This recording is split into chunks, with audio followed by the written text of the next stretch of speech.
Okay, y'all, thank you so much for joining us. I'm pleased to welcome you to our first Mind Your Career webinar of 2017 entitled, Would I Benefit from Coaching? My name is Lucy Sandell, and I'm the Associate Director for Career Development at the Alumni Association. I'm excited by this topic because, like many of you, I'm thinking, this is a new year. I don't have all the answers with regard to my career development. Would coaching help me to get to the next level, and if so, what can I expect from the experience? You and I need to look no further. It's my privilege to introduce you to our presenter today, Chicago alumnus Tony Mayo. Tony is a dual alumnus from the college and the School of Business with nearly 25 years of coaching experience. He brings to us a diverse background, including, but not limited to, an inventor with U.S. patents. We'll need to know a little bit more about that, Tony. A best-selling author and a lecturer at the college, graduate, and executive level. Now let me welcome Tony. Thank you, Tony. Take it away. Hello, Lucy. I appreciate the introduction. All right, so today we'll be talking about, can I benefit from coaching? These are the topics that were in the announcement. Should look familiar to you. If not, maybe you got on the wrong bus. Time to get out and find the webinar you intended to be part of today. If along the way there's a topic that wasn't on the list that occurs to you, feel free to type it into the chat window, and at an appropriate time Lucy will pass it along to me and we'll address other questions, concerns, rumors you've heard about coaching, and I'll do my best to tell you about that. I'll be stopping several times for questions as well. My approach to this is, since I've been asked to talk about my profession of a quarter of a century in a little less than an hour, is I'm going to trot past things pretty briskly. But I want you to notice anything that you feel like you didn't grasp or I didn't handle in depth enough. Type that in the chat window. I'll go back to that topic, talk about it a little bit more. That way, I don't bore people with too much detail on things you're not really listening for. And you'll give me some feedback on what matters to you. Also, since I can't possibly say everything I know or have even written about these topics we're going to get to, I've set up a web page, tonymayo.com/career-webinar. Now, career-webinar is case sensitive, so you want to make sure that's all lowercase, and there'll be links there to all the articles that I refer to. I'll also leave that link up on the screen at the lower left-hand corner so you can see it at any time. Well, the first question, of course, is why are we talking about coaching? Well, for one thing, it's growing. It's been growing fast. This chart is a neat little tool that's available to anyone from Google Labs. It's called their Ngram, and it will search for words or phrases in every book that they have digitized since, I think, someplace in the 1700s. And you can see here that executive coaching has been getting mentioned a lot more often since the early 90s, which is when I got involved. It's probably a coincidence. But we're talking about it partly because it's just getting so much attention. The other reason is a lot of people, especially people at high levels in organizations, are looking for specific results by using coaching. So this Stanford University survey shows the kinds of things that CEOs and their boards of directors are hoping the executives get from coaching. Again, I'm moving quickly. This chart is linked from the page mentioned on the lower left of the slide.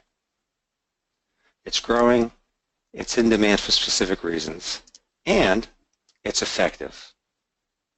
Korn Ferry International did these surveys and showed almost unbelievable numbers. I mean, how many products or services can improve the performance of someone in their job, in their main work activity, 96% of the time. So it can be, when well done, be remarkably effective. So far, I've done something you probably shouldn't do in an academic environment, which I've been talking about the importance of a topic without really defining what it is. Coaching is one of those things that it's sometimes easier to say what it's not. So let's start from there. Coaching is not consulting. For our purposes, consulting is when someone applies specific skills to create specific deliverables. Perhaps doing that while they're doing sort of on-the-job training or technology transfer with the people in the client organization. So easy litmus test between coaching and consulting. Consulting has tangible deliverables. Coaching doesn't, which is one of the reasons I'm happy to be in coaching after some years as a consultant. Coaching is not training. Training is transferring knowledge from one cranium to another so that person can presumably do the kinds of things that the trainer is doing. As you'll notice if you listen to me for any period of time, I'm very interested in the wisdom which is embedded in the history of our language. Training is from the word trail. And the idea is a trainer will pull you along a specific trail that they're familiar with. So training is taught by someone who's traveled a certain path to teach you to travel that path. Very similar is mentoring. Now it's interesting that we put an ing on this and we refer to mentees as people who have mentors. But since I'm talking to a University of Chicago audience, which is very well read, I know most of you realize the origin of the word mentor. Mentor was an elderly, life-experienced friend of Odysseus, whom Odysseus asked to keep an eye on and help out Odysseus' son, Telemachus, while he was off fighting the Trojan War and having his adventures on that long, long trip home. So this entered the language as someone being your mentor, an older person who's sort of been on your path and can give you some guidance and support. Coaching also is not friendship. You know, go to your friends for affection, distraction, companionship. Friends can support you in your activities. You know, for instance, a friend is somebody who helps you move your furniture. But a good friend is somebody who helps you move the body. Okay, weak attempted humor maybe. Now all these things I'm listing here, consulting, training, and a few others, I don't mean in any way to devalue those. They're wonderful things.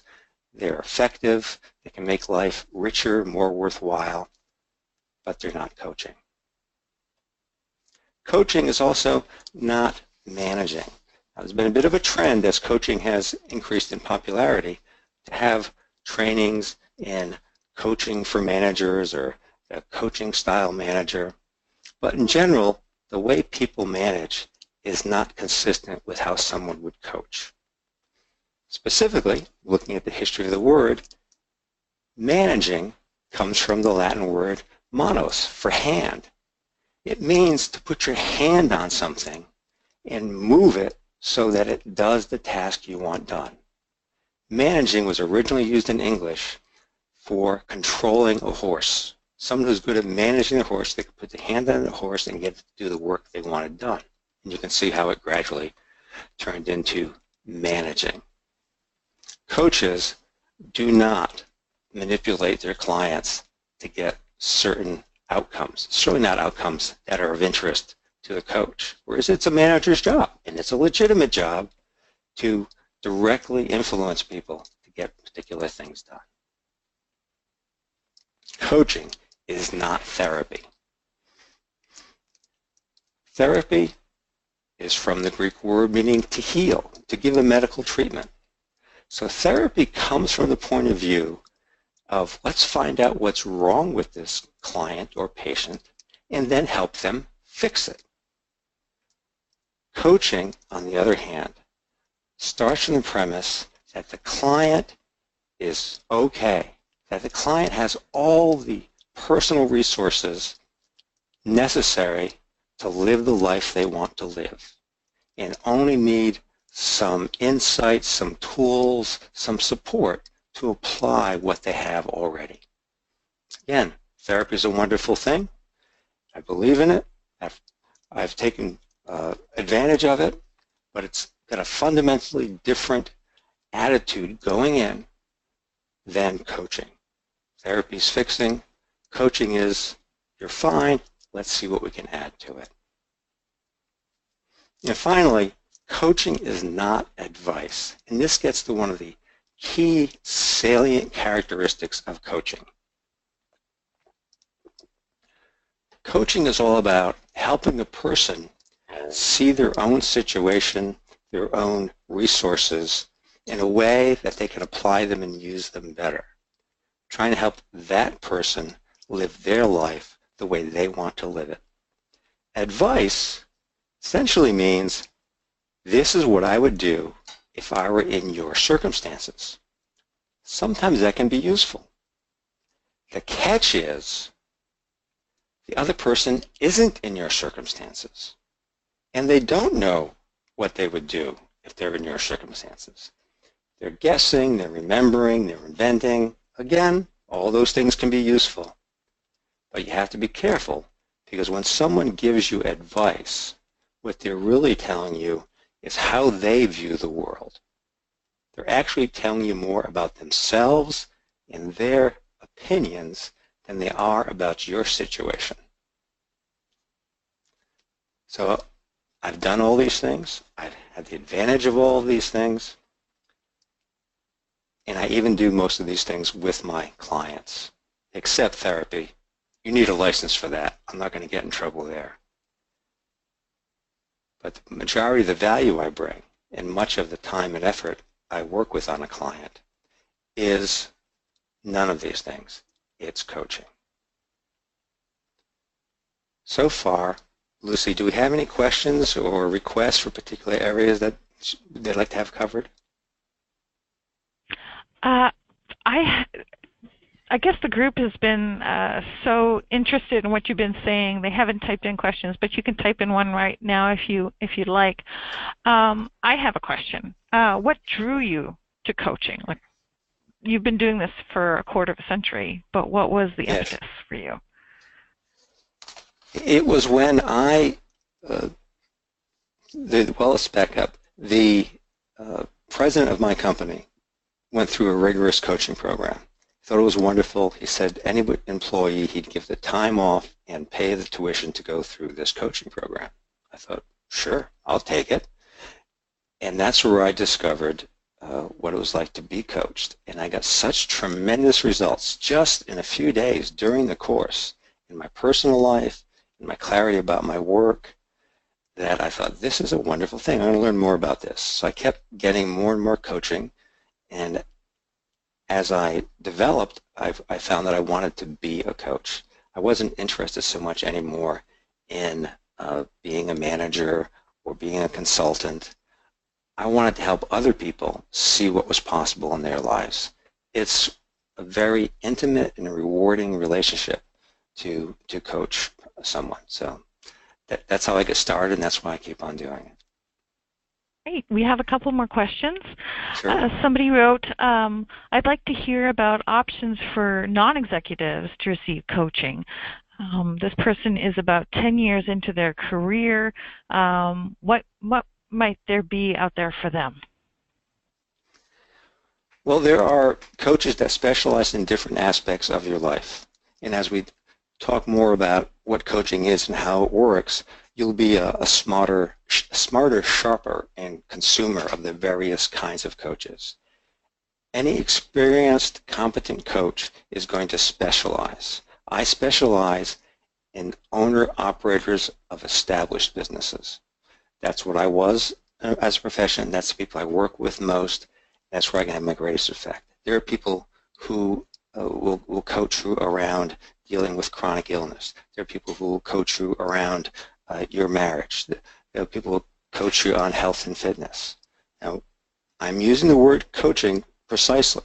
I'm not talking about trainers or consultants. People who actually coach on any aspect. And we'll talk a bit later on about how to find the right coach for you. Great. If a coach helps a client use their resources better, doesn't this involve some aspects of training and mentoring? Well, as I said, I do all these things with my clients from time to time. I do my best to label them, particularly advice. I've had a good deal of experience in business. Sometimes I'll be in a situation that looks familiar to me or involves a particular bit of knowledge that I have, the kind of lawyer to use or a tax issue, and I'll say, I'm going to step away from coaching right now. I'd like to give you my opinion on this. Is that okay now? Sometimes they say yes, sometimes they say no, because they want to keep on digging in on a coaching side. And sure enough, I mean, those things have great value. And I think one last question before you move on, just because people are excited. Aren't there common principles despite specializations? There are. There are a few schools of coaching, or I don't want to make that too formal, but there's different approaches to coaching, and there are some fundamental ideas. And we'll get to some of the fundamentals of the type of coaching I do, which works in principle, not just for business owners. Okay? Great. We'll save the other questions for later. Thanks. All right. So one more way to get at what coaching is to hear some people who feel like they've gotten results from coaching. How do they describe it? So here's one.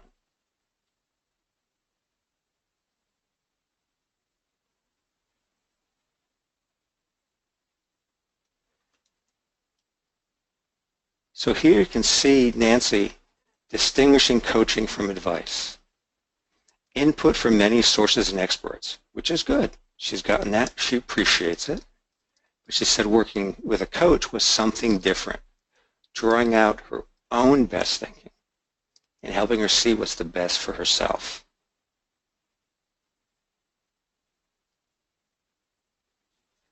And a word, the transform is a word you'll hear come up a lot around coaching. The idea of transform is you're not adding anything, you're not taking anything away.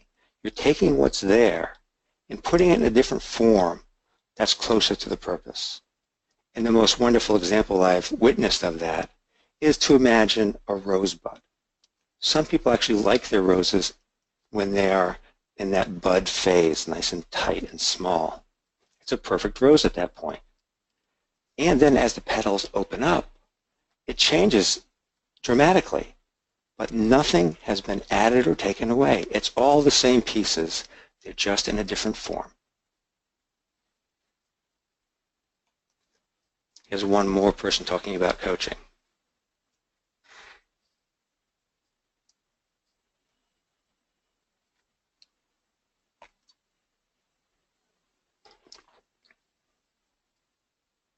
And you can see Josh here is practicing two of the distinctions I mentioned earlier.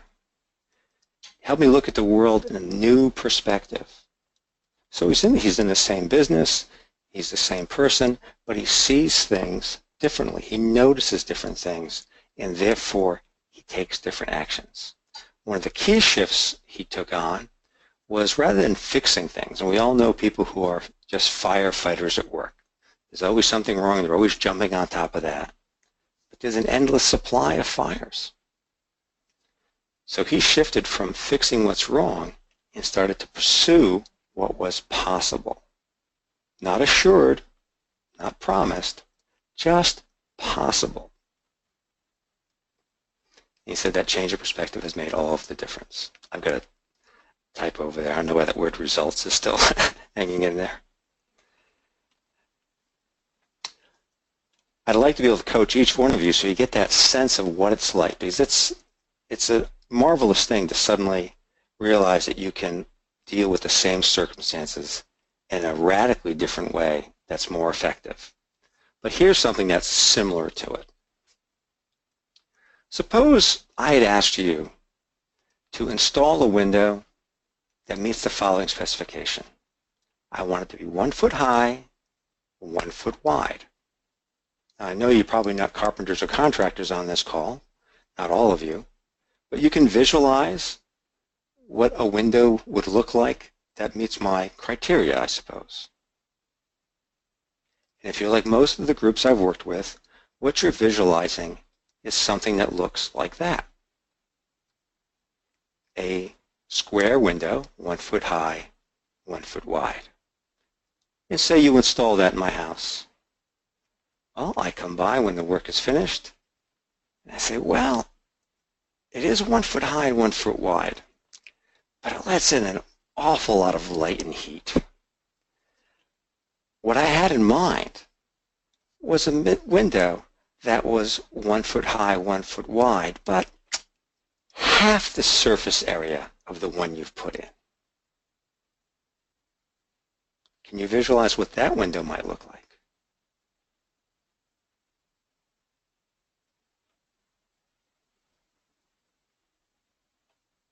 It looks like that blue square. Chances are many people could not come up with an answer to this. They might even thought there was some trick. I've had people try to do it in 3 dimensions and that sort of thing. But this is a very straightforward solution. I mean, you've seen windows that are like this one, but most of the windows you know about are like the brown one, aren't they? So when I say window, that's what you think of, and your possibilities tend to be restricted by what you know. Knowledge is limited. We all know that. What we forget is it also limits us and limits our thinking. And this is one of the key ideas for coaching. Our knowledge is limited and limiting. Coaching can provide the do edge. Coaching is an intentional conversation. Let's talk about that first. Intentional. There's a reason. There's a purpose. It's not shooting the breeze. It has to do with what the client is trying to get in their life, the experience they want to have. So it's always working around an intention. And it's a conversation. Conversation is a word that's used a lot, but I'm using it in a precise way. Again, looking at the word history, this has 2 Latin parts, con, and con we probably all know, chili con carne. Con means with. Versare, the root of the versation portion, is a little more obscure. It's a Latin word meaning to change the state of something, particularly to open or close a door. In early English, when the word conversation first came into use, it meant to get together with someone to make something happen, to open or close a door on possibilities. So coaching is an intentional conversation that provides an alternative worldview, a world where windows don't need to be strictly vertical and horizontal. They can be triangles. They can be diamonds. An example that was an experience that was important to me in my early days of being coached, I was a salesperson. It was Christmas time. I sold software. My top prospect called me in the few days before Christmas to say that I had successfully upsold him to a much bigger purchase, but because of that, they were appointing a steering committee to review the whole process, which was going to slow things down. Now, if anybody on this call has been in sales, you know that the last week of the year is when things have got to happen so it can be accounted for in that year. And you can probably imagine what my sales manager said when I told him that they had appointed a steering committee. He said, Tony, get on that phone, find a way to get that done this year. If you have to go up to New Jersey and sit in on the steering committee, get on the airplane and do it. So I went back to my office, got my prospective client on the telephone, and started asking lots of questions. Who's on the steering committee? When's he going to meet? What are their criteria?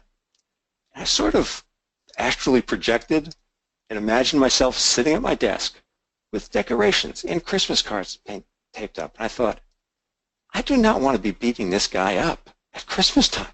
I don't feel like manipulating him. And I thought, I don't have to do it that way. And I said, Dennis, you've told me that this software is going to help you create the results in the business that you want. And I'm asking you all these questions to help you get it. And he said, Tony, I really appreciate it. I've never made a purchase this size of this company. I'm not sure how it works. You and I are going to figure out the process so we can get it done. Okay, now I'm free. I'm not working this guy over for my purposes. I'm helping him get what he wants. And suddenly all kinds of creativity and energy got loose. That's an alternate worldview. From pushy salesman to helpful expert. So this intentional conversation provides an alternate worldview that allows the client to take appropriate actions. It's not guaranteed actions. It may be something that's completely novel. No one knows what the perfect actions are to take.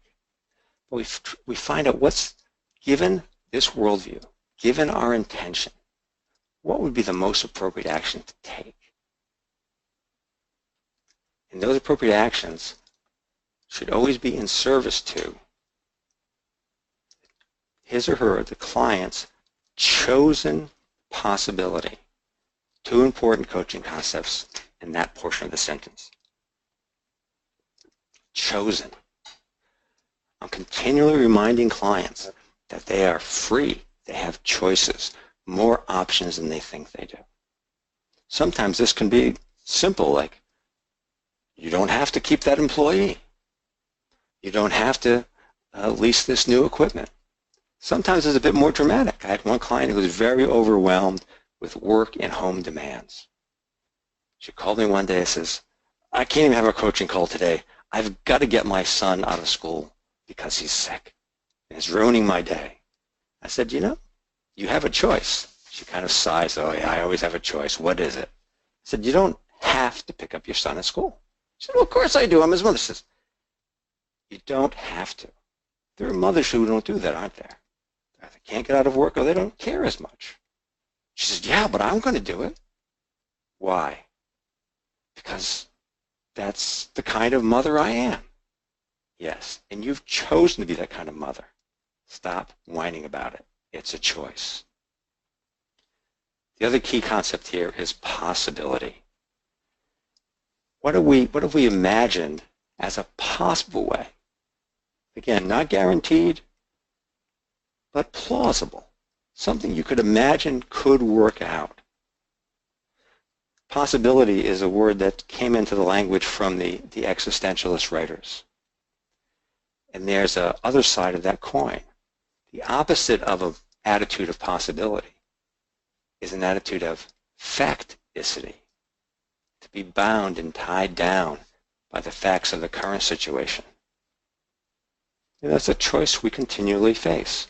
Are we going to fix and rearrange the things we know as factual, or are we going to be moving towards something that we imagine and create in the future?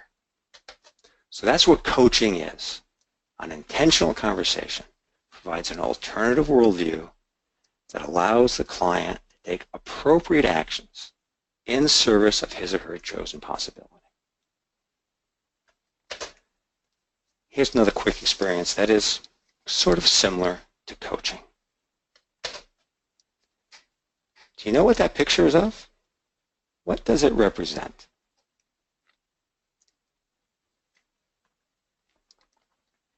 Maybe this will help. Now you see the frog, right? See the frog now? That's a shift in your worldview. This is an optical illusion that was created by University of Sheffield cognitive scientist Tom Stafford. And when he uses this in his talks, he puts up this high contrast image and says, I'm warning you, I'm about to rewire your brain. Because once you see this image, your brain responds differently to that image. Well, that's the idea of what coaching is. When would I use it? Well, there's something I call the gap. There's some outcome, there's some experience, there's some aspect of life that you sincerely want. You have actually worked towards it over some period of time, and it's not happening. It's mysterious why it's not happening. You know, it's not like you say you want to lose weight, but you continue to live on junk food and watch TV for hours. There's no mystery there. No, you actually did the sensible things. You took advice. You did your research, and it's just not happening. There's a gap between what ought to be happening in your life and what is happening. That's a rich place to explore with coaching. Another one is what I call Groundhog Day. Just seems repetitious. It's the same stuff over and over. It may even be stuff that you once aspired to and now have, but it gets dull if it's the same day after day, year after year. Addressing that with a coach, shifting your worldview can make a big difference. A desire to move to more choice, feeling more freedom. When you feel kind of stuck, responding the same way all the time. Here's an example most people can relate to. Most of us have a relative with whom certain topics are just not worth it. Because if you bring this up, they're going to say X and you're going to say Y. And they say X and you say Y, and you've had the conversation 50 times, let's not do it again. That kind of stuckness, where there are so many constraints and so much history that creativity has gone out of it, good opportunity for coaching. There's this sense that your life or your career is something that's happening to you instead of something being done by you. Some people, after they've been coached for a while, say, I feel like I've moved into the driver's seat from the passenger seat. And it's a broad guideline. If there are significant parts of your life that are missing love, joy, and freedom, there's an opportunity for coaching. Because there's almost everything that we do where that love, joy, and freedom can be present with the right approach, insights, and action. It really comes down to one thing. Coaching is about getting better at being human, at being you. Let's talk about some of the simple logistics of it. The cost of, like many services, varies a great deal. Sometimes fees are hourly, like a lawyer or an accountant. Competent beginners often work for $75 an hour, and the prices go up from there. More experienced and effective coaches tend to charge by the month, not by the hour. What I say to my clients is, I don't charge by the hour because I want you to call me when you think you need some help. I don't want you sitting there thinking, is this a $500 phone call or not? Because sometimes it's those little needling things that just don't seem right, that when we dig into them with coaching, comes a fundamental barrier that we can break through. So I said, I pay you by the month. The meter doesn't come on when you send me an email or get me on the phone. So experienced effective coaches charge, in general, $1,000 to $3,000 per month. And that would cover 2 to 4 telephone conversations or internet video contacts. And the prices go way up from there. Some very well-known coaches who have served a particular clientele charge $500,000 per person. And they just do what it takes to get that person where they want to go. Tony Robbins, $125,000 a day.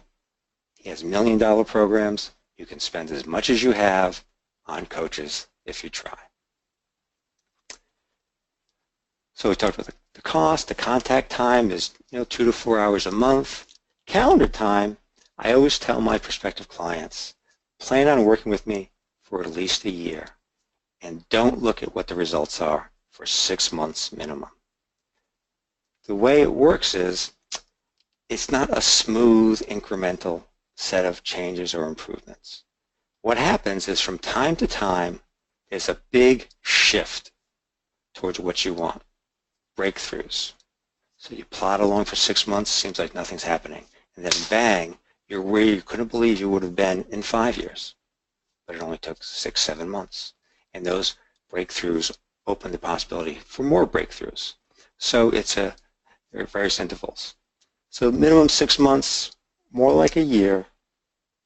And I've had clients that have been with me for more than 10 years because there's always another horizon, another opportunity that's going to have them re-examine how they approach life.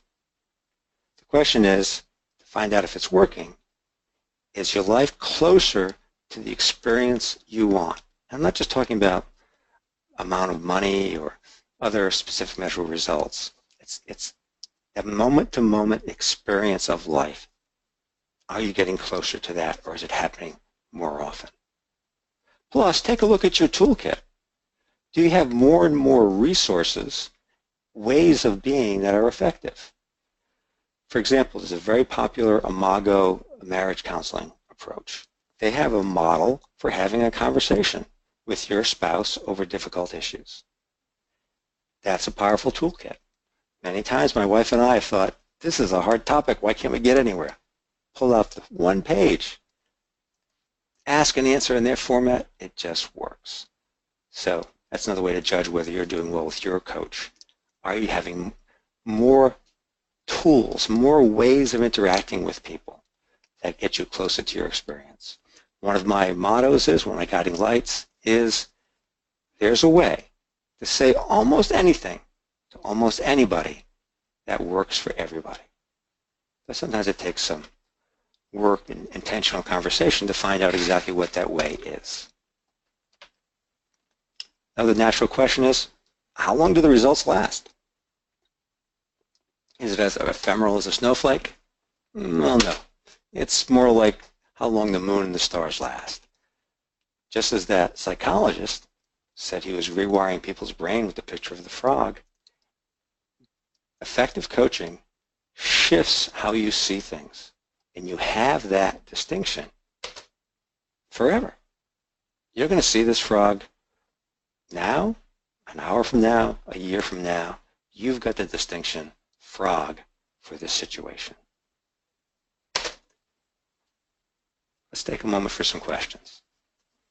Well, we've got a lot of them. It's really great. Somebody asked, how do you acquire your clients? Well, I do this. It's almost all of my clients have come by direct referral. People I've worked with, they hear a friend or a colleague discussing some issue, and they recognize it's the kind of thing I can help someone with, so they introduce me. That seems to be typical of coaches. Once in a while, someone finds me on the internet, but mostly it's a person-to-person referral. And when I talk about how you should find your coach, you'll see that's my #1 method. Great. Sorry, I'm going to scroll a little bit because there's a lot. They just all popped up at once, it seems like. Okay.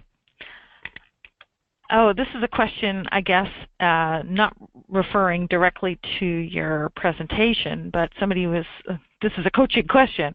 How would you encourage day managers to invest in employees rather than cling to policy like a written contract? So I missed one word there. There's an adjective before manager? How would we encourage, or how should you encourage day managers to invest in employees rather than cling to policies, aka the written contract? Okay. I was really holding my breath because I don't know there are a lot of coaching methods I could convey in this situation, but here is one. It should help in this situation if the person is willing to have an intentional conversation. And it works with a lot of coaching conversations, and that is to talk to the person about what they are trying to accomplish, where they are going. Now, the person, and we don't know. That's one of the biggest changes in my life since I've got involved with coaching. I am no longer satisfied taking action based on what I assume someone else is thinking. I check in. I ask. So check in with this person. Find out what their goals are. Maybe they're really motivated by being promoted at their next review. Maybe they're really motivated by fear of losing their job this afternoon. Maybe they are fully invested in the growth goals of that organization. Maybe they want to be liked by the employees. when you can get anyone, even your own boss, focused on their most important intentions, and you have, in coaching jargon, you have a conversation within that space. How can you support that person? How can you help them get where they're going in a way that's consistent with your own intentions and goals? And it's remarkable when you get down far enough to find out what people's real desires are, there's common ground every time. Great. Sorry. Was All there right, more? so let's move on, Okay. and then we'll do some more Sure. questions. Yeah, there are a lot of questions. So what's it like to be in a coaching conversation? Just nuts and bolts. I'm going to start with the last part of a typical coaching conversation. Towards the end, I'll ask the client something along the lines of, based on our conversation today, what have you noticed and what are you willing to do with that information? What is your insight from today and how will you apply it? What conversations will you have? What habits will you establish? How will you change what you do tomorrow or the next day to apply what we've done? That's the end of the call. The next call, we start with what coaches call clearing. All of us have a lot of things going on in our heads much of the time. If you have any doubts, take a moment now and listen to that voice in your head. And if you're thinking, well, what voice? Well, I don't have a voice in my head. Why is he asking that? It's that voice. It's the what voice that's always going. So I begin the conversation by sort of clearing out just the background of what's been going on so we have room to work. They just vent, they talk stream of consciousness, whatever it takes to put aside what they've been working on, what they've been worrying about, and what's going through their heads. Then I check in on the previous conversations, insights, and commitment. What results did you get when you had that conversation, when you changed that routine? This is where great coaching can happen. I say this is where I see my athletes on the field in the game. If it works, okay, you've got it. You've got the insight. If you're surprised by the outcome, disappointed by the outcome, all right, we can work on it some more. Maybe you can find another worldview that's more effective, a conversation that will make a bigger difference. And we do that by introducing distinctions. This is another coaching term of art, distinction. But it's pretty straightforward. When I first showed you that image of a frog, you couldn't distinguish the frog from the background. But after I gave you the clearer picture, you were able to distinguish frog from black dots in the background. And it's that way with a lot of coaching insights. Suddenly you see things that were there all along, but you didn't have the distinction to notice them. Another one of our promised topics, finding, selecting, and getting started with an executive coach. First thing, surprise at this point, have a clear intention. Your why, as Simon Sinek is saying. A referral is the most common. Talk to people who are in situations like yours, people you respect, people who've gotten some results. Find out if they have a coach. And then there's always the Google search. Consult the Oracle. Search on the specialty of the coaches, the locale, the training, whatever you think would matter to you. Ask that prospective coach if they have coached people towards results that are similar to what you want to produce. Sometimes you don't need to do this in a conversation. If you go to my LinkedIn page, you'll see dozens of referrals from clients describing the kinds of results they got. If those aren't the results you want, I'm not your coach. When you do have that first conversation with your potential coach, you want to look for some compatibility, some comfort and ease working with that person. Because we all have styles and personalities, but not too comfortable. A coach has to be willing to shake you out of your comfort zone, to probe. If they're more concerned about being liked or having a smooth interaction, you're not getting coached. You're getting stroked. Most coaches will schedule and conduct a free initial conversation or a money-back conversation. So you agree to their terms and conditions. You have your first conversation. If you're not happy, they generally will let you off the hook for paying anything for that. So those are the ways of finding, selecting, and getting started with an executive coach. Here were the plain topics that we went through. I hope we've covered those. If not, if there's something that you're interested in hearing more about, you can let me know. So here's our last call for questions. And all that's left for today is answering your questions.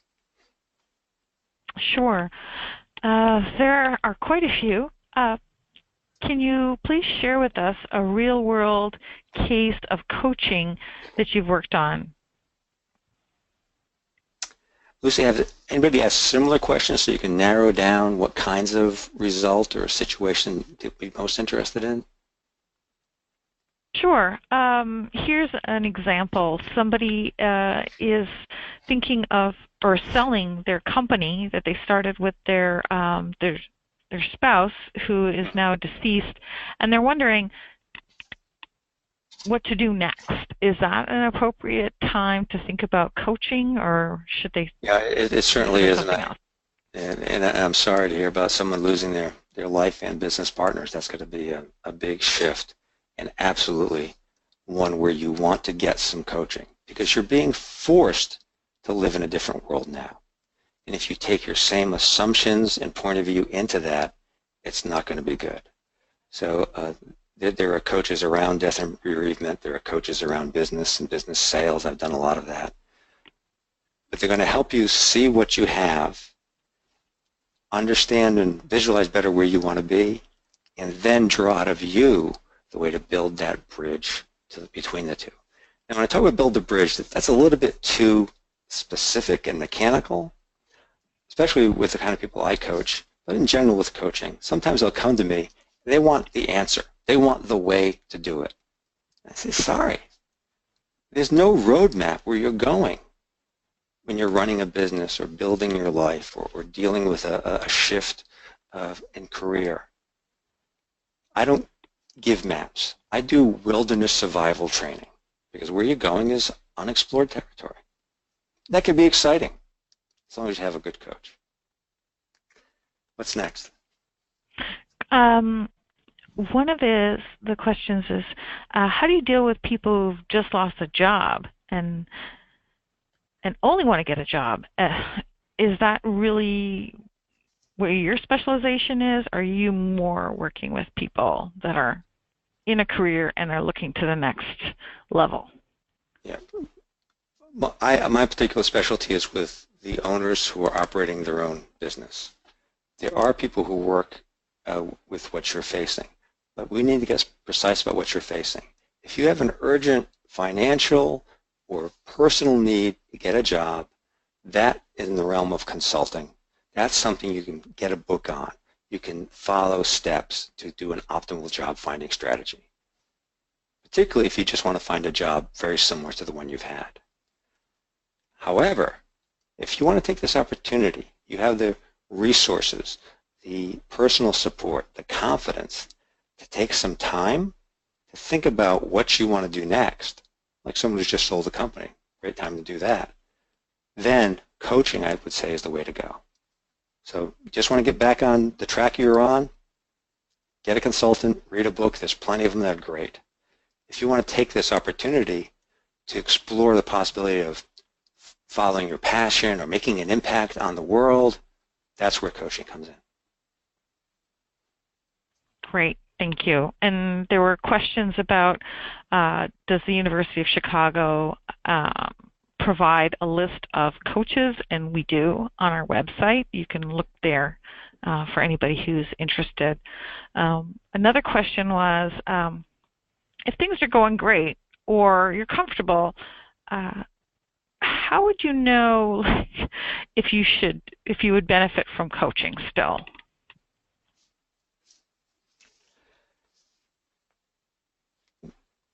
That's subjective and changeable, going great and comfortable. Some people they take being comfortable as a warning sign that they want to get more out of life. But I would use the phrase I had up on the slides earlier. If there are important aspects of your life where you're not experiencing joy, freedom, love, That can be looked at with coaching. And one of the best times to do it is when things seem to be going great. In the early days when I got to executive coaching in the 90s, it seemed like every article in the popular press was about some high-value employee who had a serious personality defect, like being cruel or being late and that kind of thing. I don't do remedial coaching. My people are very successful, but they realize that there's opportunity with the time and resources they've accumulated to have their life be even more what they'd like it to be. Do you think that addressed it, Lucy? Is that on target? I think so. I mean, you can only speak to your experience and what you know about other people, so I think that's very helpful. We've got time for another couple of questions. One was, this person's on the school board and they believe, or the board believes anyways, that the administrative team needs coaching. They want somebody who works in the education space. Would you agree with that, or do you think a general coach would be sufficient to help them? Well, if after watching my presentation, you're clear that what that administrative team could benefit from is coaching as opposed to some training, better management, consulting, all the other things I listed.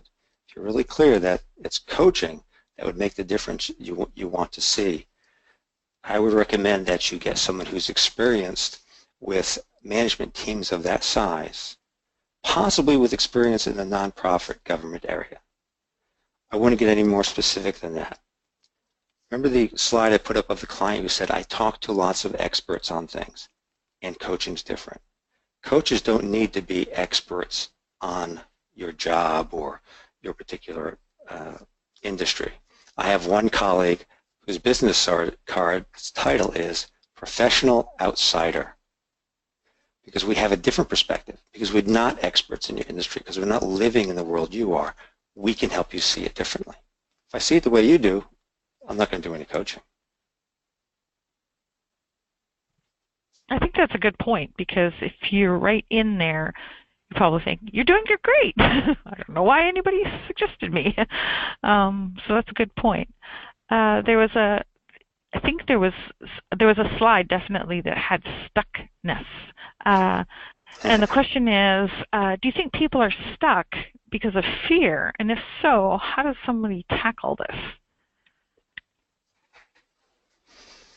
Yes. Fear is one of the most fundamental drivers of human action. When you dig down for why you do certain things, it generally doesn't take too many layers before you're concerned about losing something. And since I've got a University of Chicago audience, I'll mention behavioral economics. One of the key studies that created behavioral economics was Kahneman and Tversky discovering that people will do more to avoid a loss than they will to get the equivalent gain. We are more concerned about losing things than gaining things. That's fear. And it makes sense. You know, if we're a creature living in nature and we overlook an opportunity to have a tasty treat or to find a better place to live, there'll be another chance tomorrow and the next day. If we overlook one saber-toothed tiger, game over.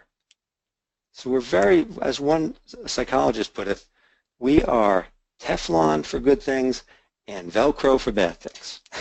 So yeah, fear is something coaches are always aware of, always looking for. What is the fear? And then, is there a different worldview that can move that fear from something that is narrowing our vision and raising our stress to something that is motivating to deal with the fundamental issues? Is that too theoretical, or I don't know? No, I thought it was great. A very U-Chicago answer. Thank you. So last question before we let you go, and thank you so much. You work with, and you've mentioned this a couple of times, you work with owners of companies, very successful people. They tend not to be millennials, although we do have some millennials who've started companies that are doing really well. Do you have experience coaching millennials, or do you tend to work I with do. people that are older? Good. I do, and it varies. And I have clients that are in. I think the youngest at the moment is 32, and the oldest is 66. Uh, and there are some differences because our cohort, our age, uh, is part of our worldview. And one thing I find interesting about the millennials, in general, we're talking about group norms, not how every particular person is. With many of my clients of older age groups, it takes a while for them to essentially feel safe enough to start thinking about what really matters to them, their relationships, their impact on the world, and so on. Millennials seem to start there. They start with, I want my life to be cool. I want the people around me to feel good that I'm there. So that part, it saves a lot of time. We know that's what we're working on. The others have to deal with a lot of circumstances before they get there. Well, great. Thank you so much. We really, really appreciate it. And I'd like to thank everyone who joined in today. We had a nice large group, and I want to send a special thank you to Tony for this informative and I think fun presentation.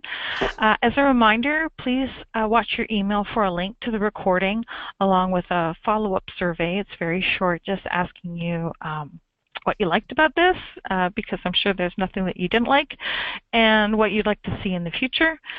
And we also invite you to join us online at careers.uchicagoalumni.org, where you'll find out about upcoming events, our webinar archives, and the jobs board.